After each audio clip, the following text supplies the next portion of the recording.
The portfolio that got you to retirement might be the one that sinks you in retirement. Eddie, what are some of the biggest reasons that as someone approaches retirement that they might need to adjust their portfolio? Again, the portfolio, just for ease of understanding, is the bucket of investments. Whatever that mixture is, that's a portfolio. It shouldn't stay stagnant over time. And as they approach retirement, what are some adjustments that might need to be made? So in retirement especially, the income needs to be more predictable. When we're working, you have this stream of income coming from your employer, from your paychecks, right? When you get to retirement, it's all going to be coming from whatever you saved. Higher risk portfolios are going to swing around a lot more. The lower risk portfolios won't swing up and down as much. People can make the mistake of going to one way or the other when they're adjusting that going into retirement. Your retirement account is essentially your paycheck. Mm-hmm. That's analogous to when you were working. That's like the business you worked for.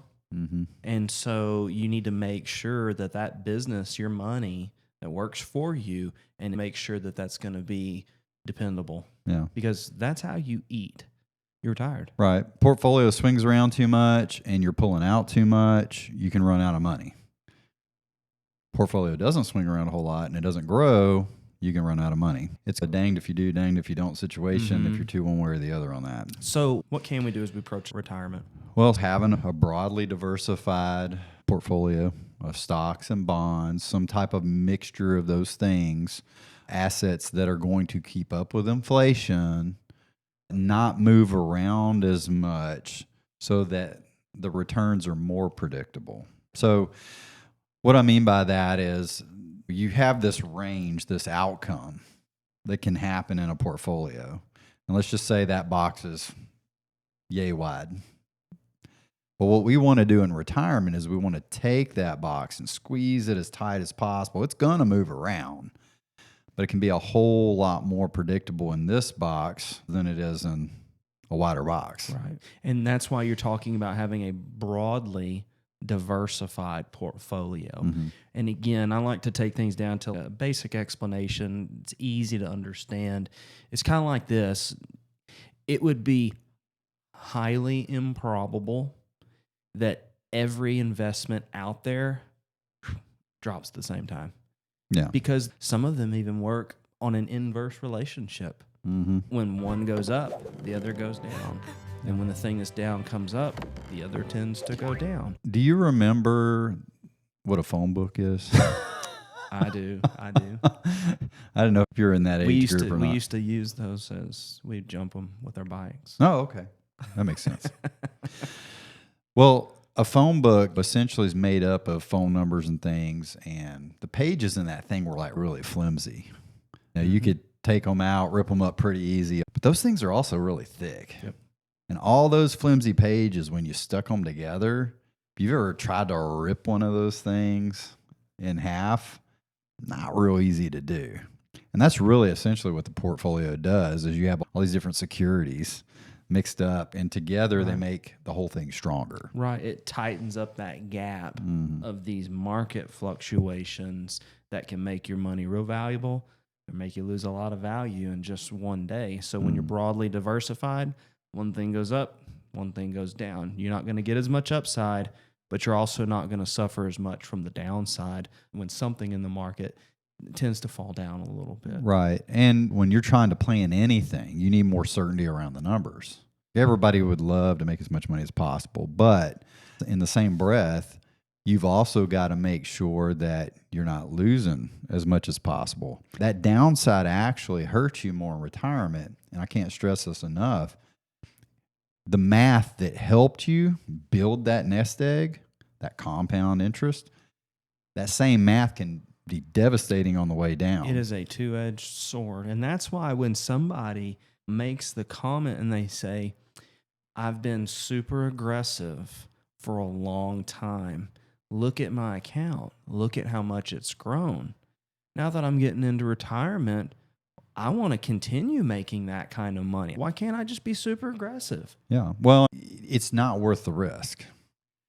I think we talked about this on another video, but just to reemphasize, if you make 2 or 3% more over a really short time frame, it's not going to make that much of a difference.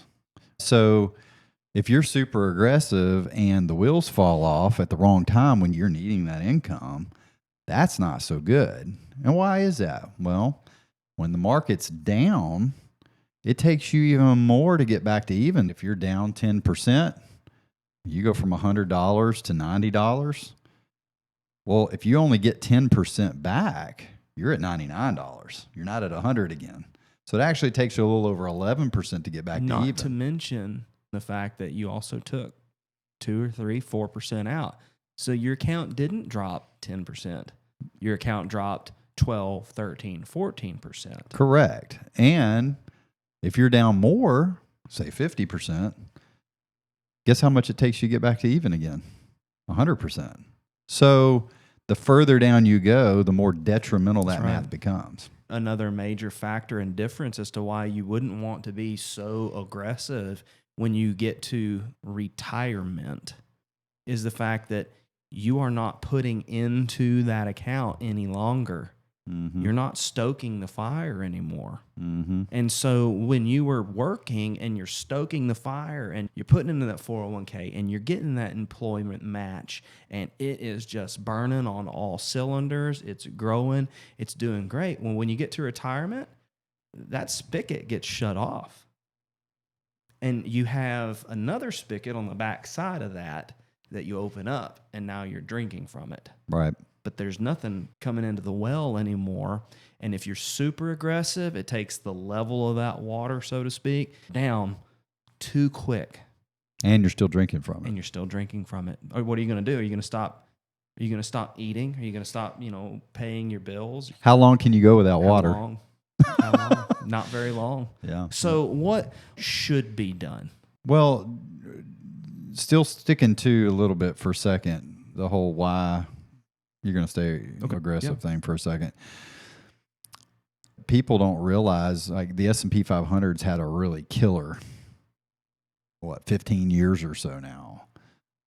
But there's been a whole decade before where the S&P 500 actually lost money. Which is the top 500 companies in the U.S. Diversified portfolio during that time made money.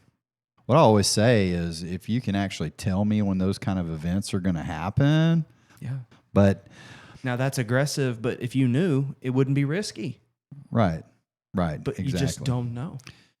So with all these things in mind, okay, what should be done? You're my financial planner. You're helping to see me through to the end of the runway. Mm-hmm. So what should be done?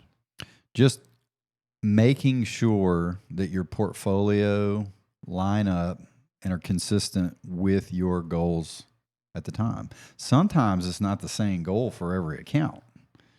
You can have different goals for different things. Now, it doesn't mean you need an account for every single goal, but in the same breath, it's like you have to take all things into consideration when you're figuring how aggressive you should be. Let's go back real quick.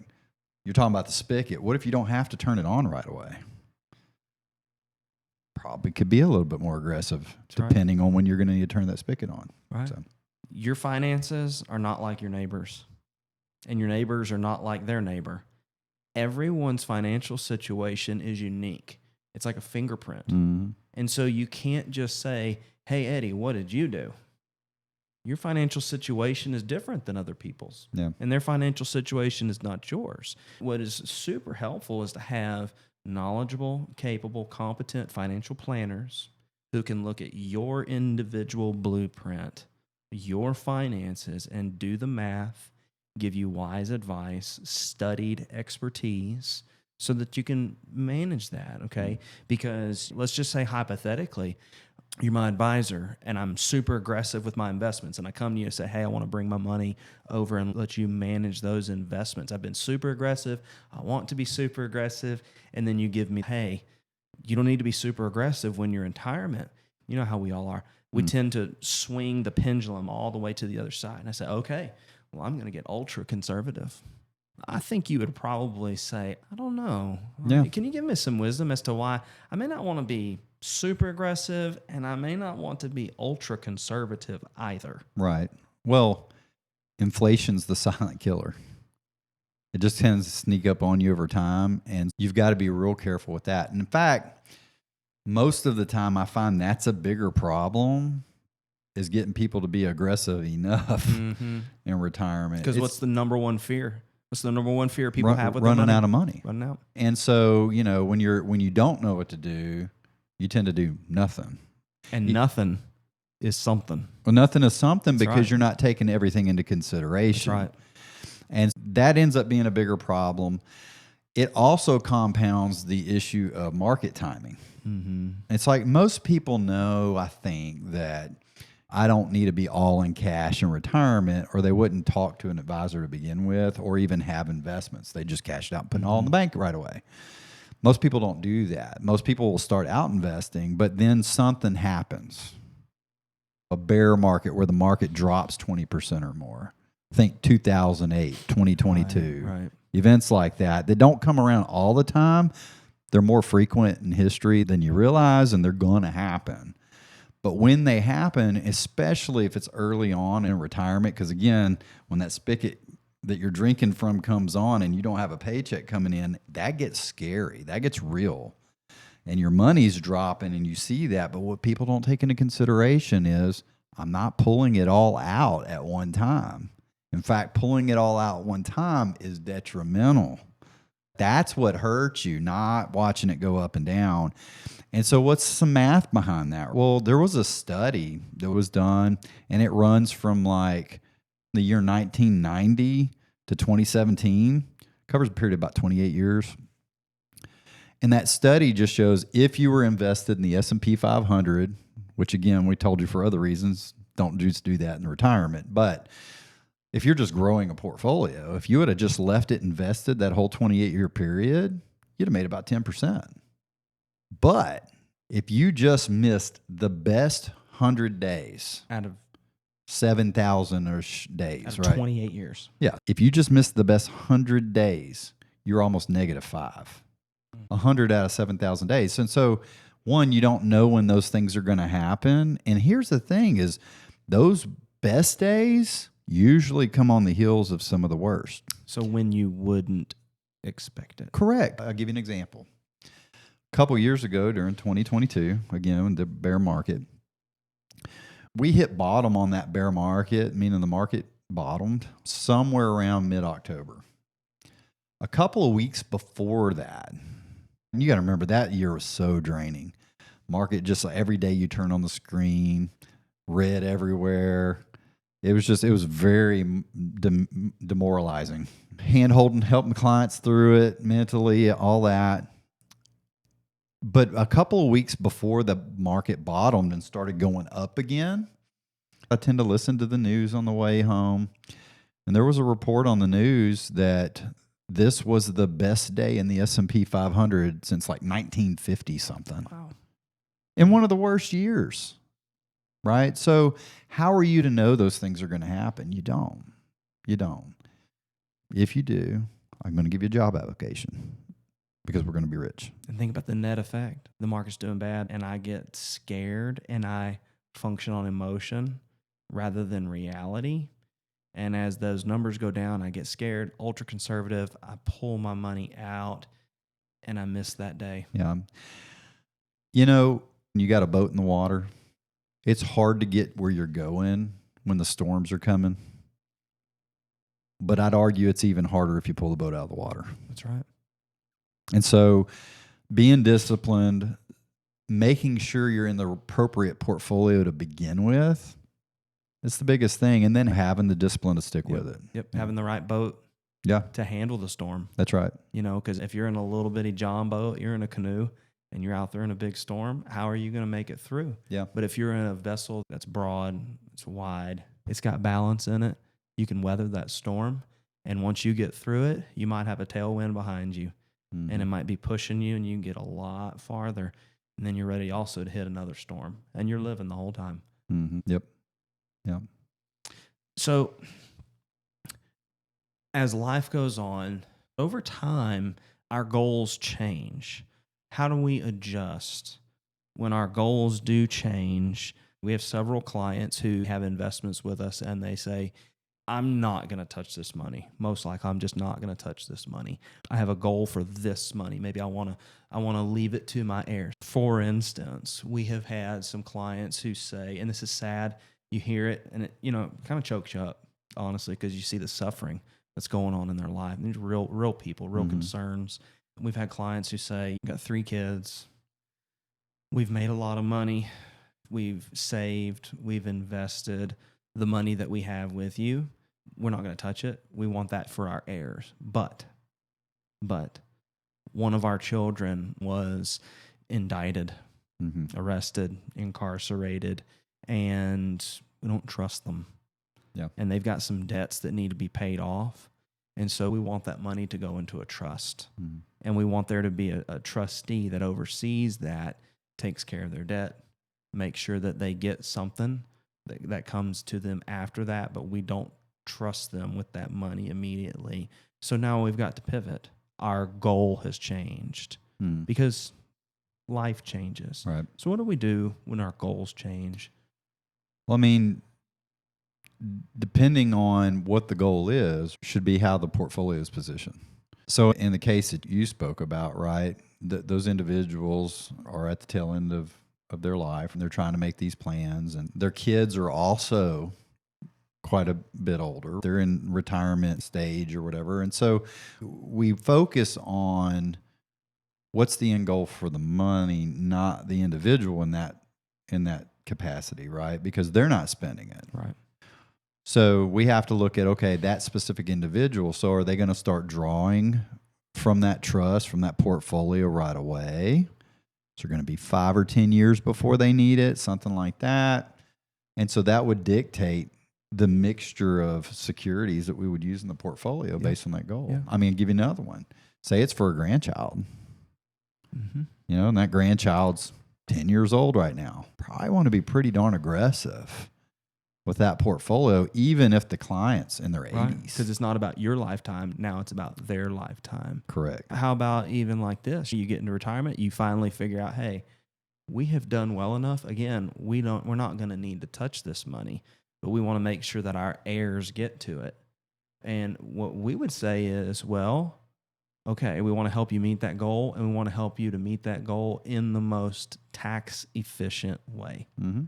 There was advice given just the other day. Hey, you know that there's a certain amount of money that you can give to your child every year. Each spouse can. And you can start draining down some of these accounts, and you can do that while you're living. While you're living, you can help them. You can see that money. What a joy. You can see that money go to help them. Right. And it depends on the type of accounts and things of this nature. But you're right. I mean, it just all comes down to planning for the goal. Yep. So making sure things are lined up appropriately within the portfolio based on your goals, based on when you're going to need to take the money, whether you're going to need to take the money, highly important. Right. So as you approach retirement and you consider and think about your goals for your money, you might want to have a conversation with your financial advisor and see if your portfolio might need to be adjusted to increase your chances of success. If you're wondering whether your portfolio is appropriately positioned, go ahead and reach out to us. We'd love to review it with you and see if your portfolio is set up with your goals.